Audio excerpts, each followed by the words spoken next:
Welcome back to another episode of Coaches on Zoom Drinking Coffee. It's my pleasure to welcome Leandre Larouche to the show today. Leandre is a coach who works with experts and helps them get all of the knowledge out of their minds and into the format of a book. And I thought it was a really unique offering that certainly resonates with the coaching community that I work with. So welcome to the show, Leandre. Thank you. It's great to have you here. So we were just talking before we started recording. Your home, I suppose, is Montreal now, but you're at your family home outside of Montreal, weathering the COVID crisis. Exactly. Talk a little bit about sort of the work you do, but I'm really interested to know the backstory of how you got into this and what sort of your own experience perhaps in terms of writing books has been. Of course. Yeah. So first of all, well, I grew up in Saguenay, which is about 5 hours away from Montreal. So it's a very French-speaking area. So I grew up speaking French, and from an early age, I was fascinated with the English language, and I wanted to be a writer. However, I thought it would be even better if I could write in English. And so I pursued this, which led me to study English literature and professional writing at Concordia University in Montreal. And then what happened was I got hired as a writing assistant at Concordia University. And so I started working with people in literally all disciplines, from engineering to computer science to sociology to social work and so on. At the same time, I was working on my fiction writing. So when I was 20 years old, I published my first fiction book in French. It's called Hétérochrome. And I was always involved, as a writing assistant, helping other people understand the writing process. And so through that, I also started working as a freelance writer. I began to be interested in the startup, the entrepreneurs sphere.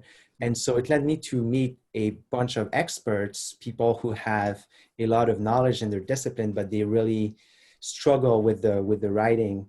And it always kind of annoys them because they know that storytelling is so powerful. For example, when it comes to like pitching a startup idea to get funding, narrative is so helpful. And, just writing good emails and even like the formatting, those are all helpful things. But, they're experts and they don't necessarily have the time to do all the mistakes and learn the process themselves. So what I've come to do is I've developed all these frameworks and these methods, and I've simplified them in a way that makes sense to experts and even more for techie people. So just using like the kind of imagery that they would use in their own practice. So I make the writing process very simple. So that's sort of the backstory. Yeah, it's fantastic. So, I work with a lot of coaches. I work with a lot of experts, and I was saying this to you before we started that, everybody feels there's a book inside them. Maybe they need to be challenged to get it out. What is that process like when you're sitting down with somebody who's so knowledgeable? Maybe they've got 20, 30 years of experience or life experience, at least under the belt. How do you help them sort of get the start? Because I find it's often getting the start to the process that's the hardest part. So how do you go about that? It's a great question, actually. Unlike what most people think, it's not about getting the ideas. It's about destroying ideas. And the first thing that you want to do when you want to become an author, because I always say everyone's a writer. You can just open your laptop and write. And there's no accountability. There's no responsibility that goes with that. But when you want to become an author, it's no longer about yourself. It's about the audience and the problem you wish to resolve. So the first thing you have to do is to think about, okay, you have all these ideas, but they don't all matter, and they're not all important, and they can't all be developed. So you have to reverse engineer the process first to know exactly what you want to achieve. Then you apply what I call like the market logic. It's like you have all these ideas, you're really going to only pick the ones that matter to your audience and the goal. So, and it's a very annoying process. I know some people don't like it too much. And, you know, my job as a coach, sometimes it's really just being like the annoying philosopher, asking really hard questions, creating a lot of doubt. Um, and the way that I approach the writing process, you know, as an author, you're teaching people, but through the teaching, you're also learning. So it's also a personal and business development program that you go through when you write the book. And if you think that you've got nothing left to learn as you write the book, then, you know, you probably shouldn't be writing the book, or at least you should switch your mindset, because the only way you're going to write the best book you possibly can is by approaching the task with a lot of humility. That's fascinating. I mean, it sounds very similar to the process that we use when we work with entrepreneurs on an idea, and they're so convinced that the idea is the right idea. Sometimes they don't even know what the problem is that they're solving with their idea.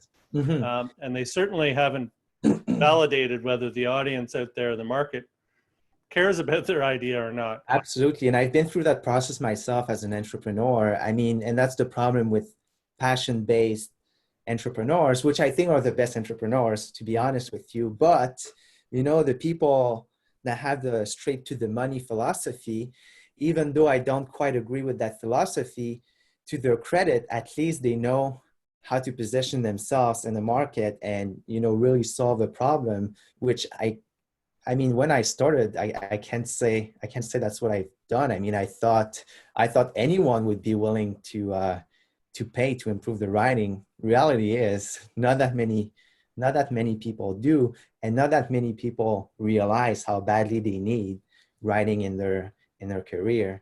So yeah, it's I a love positioning process. Yeah, I love that perspective and the humility component of it. I'm just looking to the right here, where I probably have 300 or 400 books on my shelf, just to my right. And I'm thinking I would not have bought any of those books if they didn't serve me as the customer. It didn't matter what the author's intent was. It needed to serve me and answer a question for me. And so I suppose that is the humility part, is to realize that it isn't about the author. It's about how they serve the audience. And, you know, you were talking about the title. The title is a great exercise because it switches the emphasis from the author to the ideas. And the thing is, you know, it's funny, there are kind of like different levels at which coaches, for example, operate. If you're an expert on, let's say, relationships, you have all these coaches, and there's a sort of conversation. Everyone has one unique angle. Now, that's for the coaching sphere. When it comes to writing a book, you have to realize that you're not operating at the same level anymore. There are a bunch of books out there written on relationships. So you have to figure out what your place is in the book market. It's not about all the coaches out there, because not all coaches write books. So you have to figure out the book market, understand the conversation that's been going on for years and years and years, and then find your unique angle. And that's also very difficult and requires a lot of humility, because a lot of people think they can just open their laptop and write a book, but that's not how it happens. And well, I mean, you can write a book, but it'll stay in your computer most likely. Exactly. And that's what I was saying when I made the distinction between being a writer and an author. Yeah. There's an author's mindset that a lot of writers don't have. Yeah. That's a great distinction. I'd never heard that distinction, but it makes total sense from and the other thing too is about leadership, because as an author, you're putting your ideas out there for the world to judge. So, and you know, you're still going to make mistakes, and your readers and your editors and everyone that reads your words will point it out if you do make mistakes. But that, again, is the responsibility you have. And it's, you know, if you're going to be an author, you shouldn't be too thin-skinned. So you have to be willing to accept the feedback at every level of the chain, by editors, by your better readers, by your readers, etc. So it's, I mean, it's easy once you realize that it's hard, and once you've accepted that it's hard, then it no longer is. It's just Mm. it's paradoxical. Mm-hmm.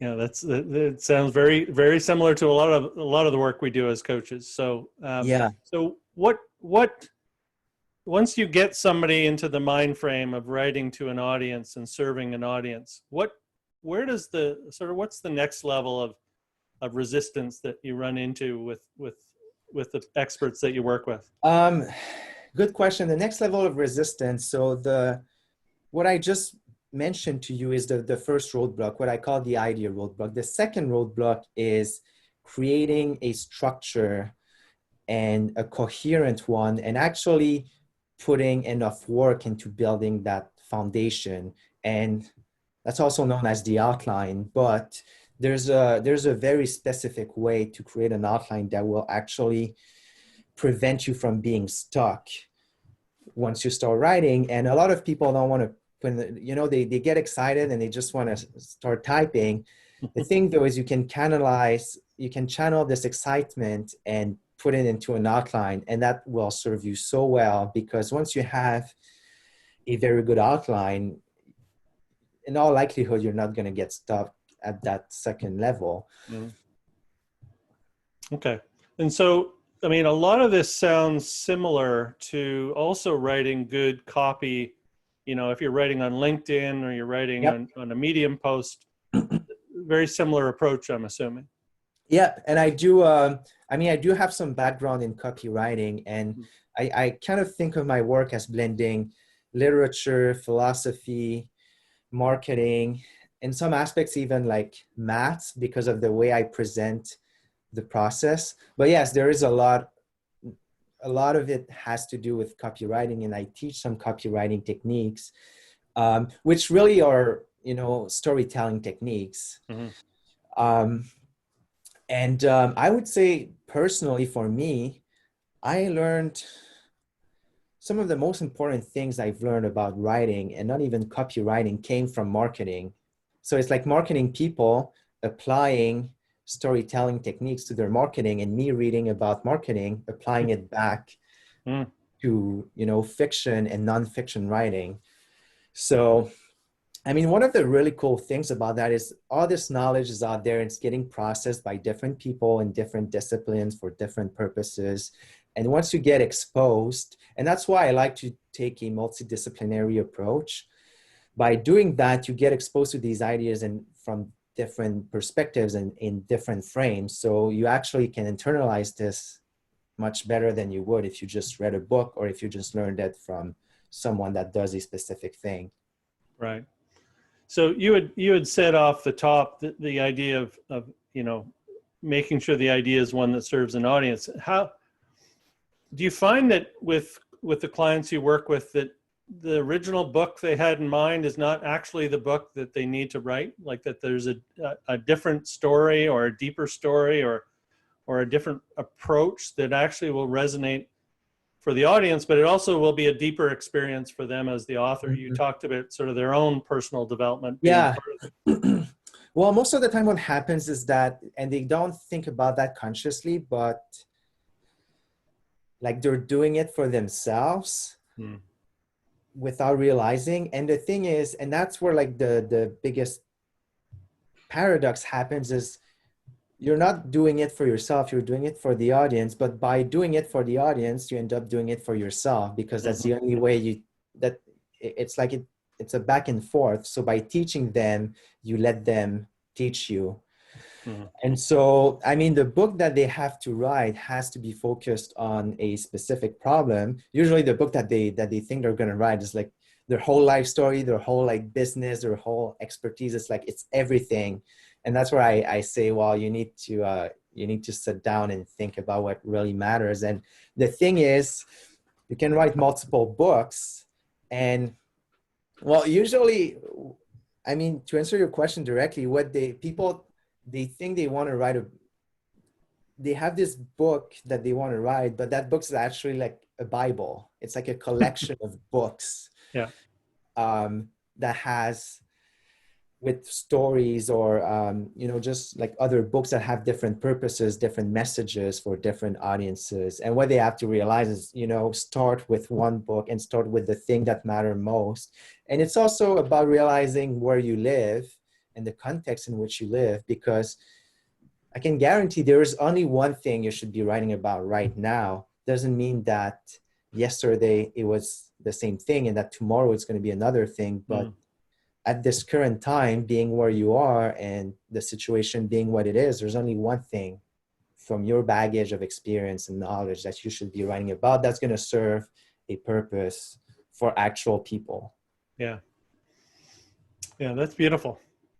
So maybe we'll get a little bit into the practical side. Once you've wrestled a book down and got it to paper and sort of there's the whole publishing exercise, but there's this whole world of also distribution of books now that has changed quite a bit, right? The ability to go straight to the market through Amazon.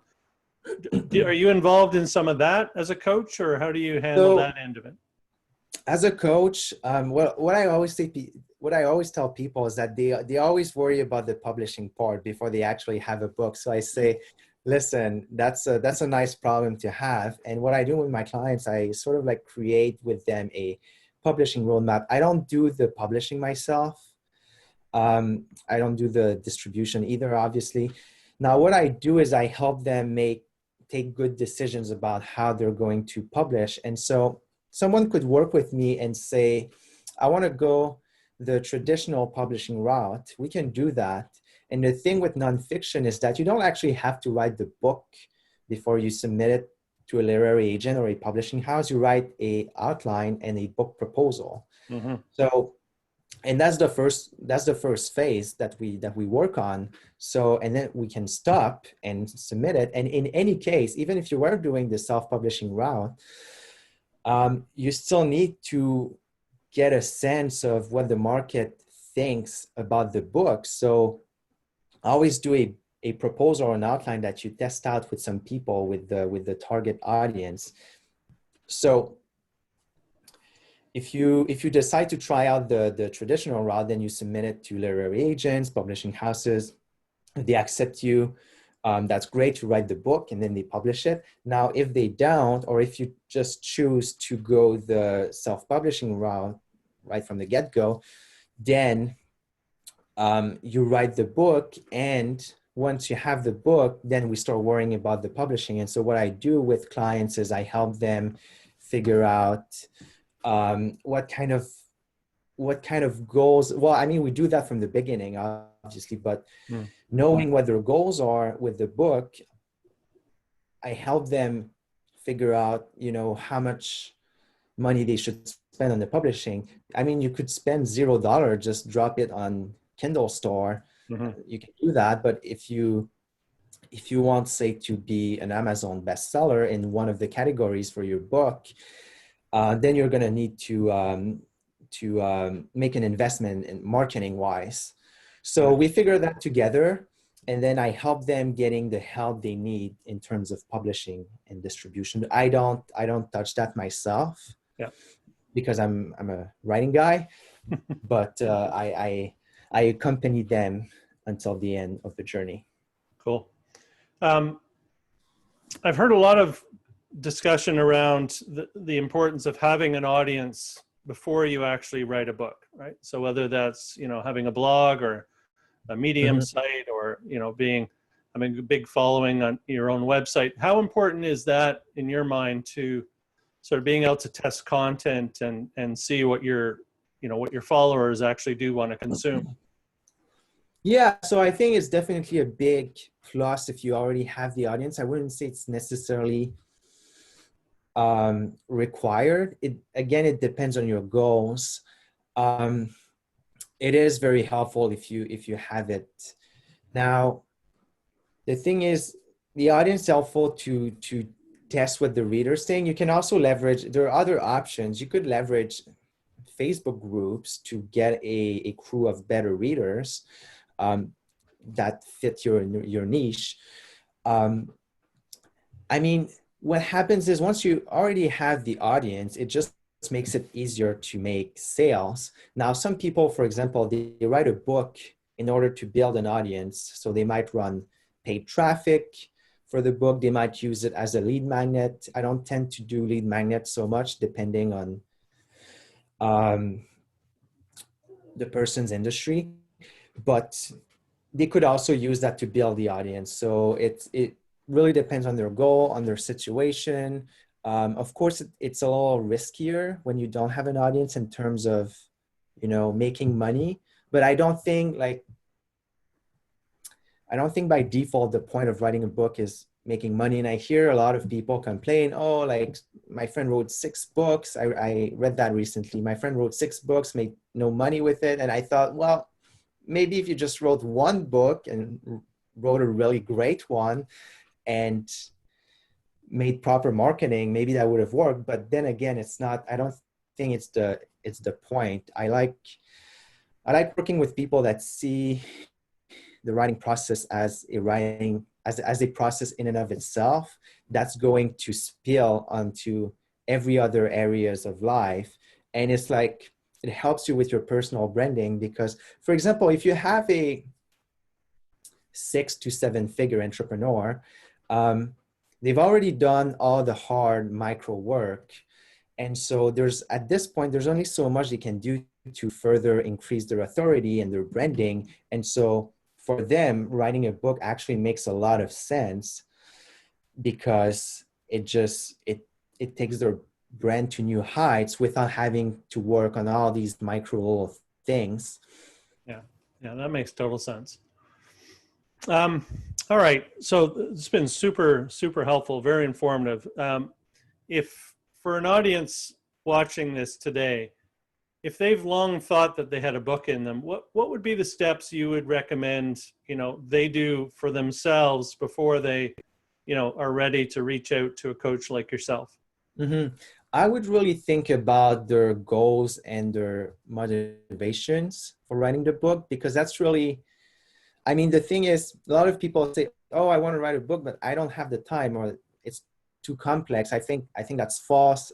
It's about the commitment. And the way you figure out if you're truly committed to writing a book is by assessing your motivations and your goals and your values. And so what I do when I get on triage calls with people, or when they submit an application to work with me, I ask a couple of questions about their values or goals or motivations. And so that helps determine whether they actually want to work on the process the right way, because anyone can write a lead magnet and drop a 30-page document on Kindle and drive paid traffic. I'm not interested in that. So yeah, it would be really assessing their motivations and figuring out if that's something that truly matters to them. And depending where you are in your life, in your career, you can ask yourself, well, at the end of my career, at the end of my life, when I look back, will I regret not having written a book? Or like, if you just picture yourself, say in 12 months from now, like how would your life be changed if you did have a book? And you might be thinking, for example, well, I would be getting speaking engagements. I would be, I would be even more of an authority in my field. So if these are things that truly matter to you, and you believe in your capacity to follow a process, then you should reach out to a coach and start discussing. Yeah. So a lot around the motivation, a lot around, readiness to be coached in some ways.